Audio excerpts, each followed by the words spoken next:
ECU communication students are looking forward to the career fair that is set to happen on February 14th, this Valentine's Day.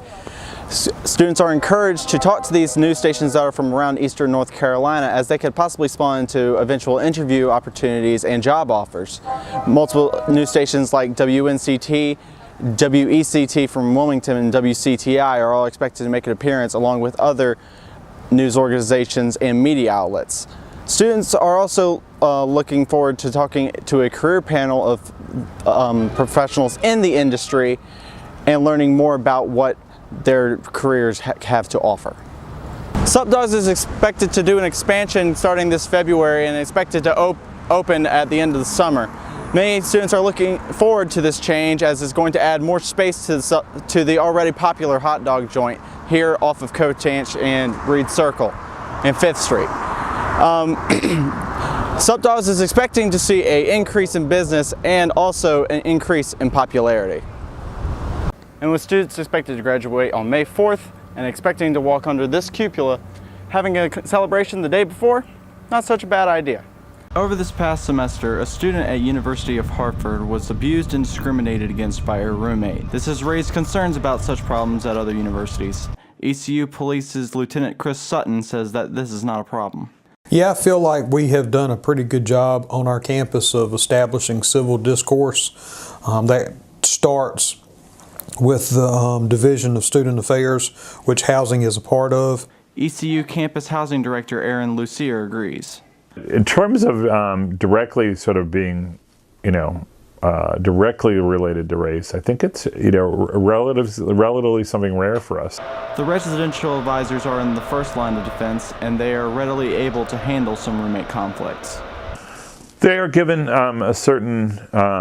some training, certainly, on navigating a roommate contract, navigating base level roommate problems, community problems. One of Whitehall's residential advisors, Jackie Fernandez, says even with her training, there are some things she can't do alone.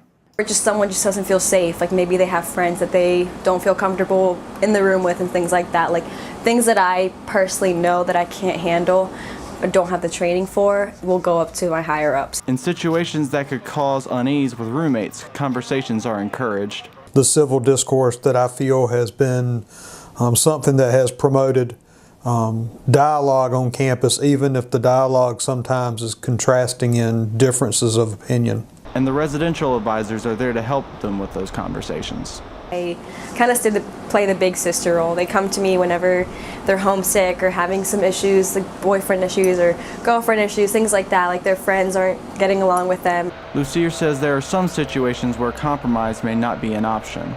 And sometimes there's a lack of trust that occurs from an individual situation, like somebody does something pretty mean to the other person. Well, is it worth trying to rebuild that trust, or is it time to move on? And ECU police are ready to investigate for a conflict, even if influenced by race. Look at different things. One, sometimes the statute could give some type of indication as to if there was some type of element that was racially driven. With all this precaution, ECU doesn't seem to have too much trouble with roommates. Some of the students never make a room change, so obviously that I can never live with that person concern was based on some initial sort of 50,000 foot level understanding of what that other person was about. Fernandez says the best way to handle roommates is to look on the bright side. There are going to be like incidents in training that they tell us about that in case this happens or that happens, you'll have to get the coordinator involved. I always tell students the number one piece of advice about getting a roommate and getting a good roommate is being a good roommate. Colin Murphy, Pirate News Network.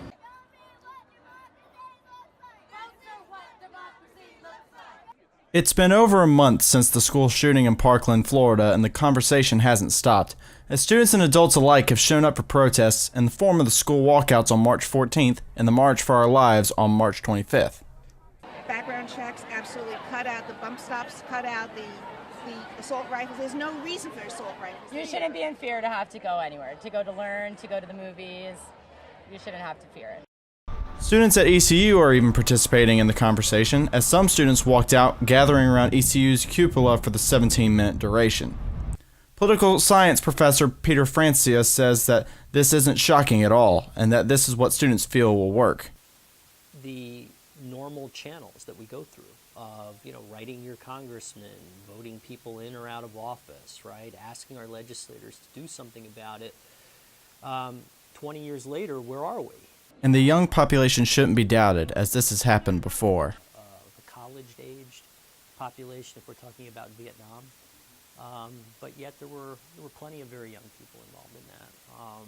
Some were just college freshmen, so 18, not a whole lot older. With talks of school security, students hope Congress will listen, but they have their doubts.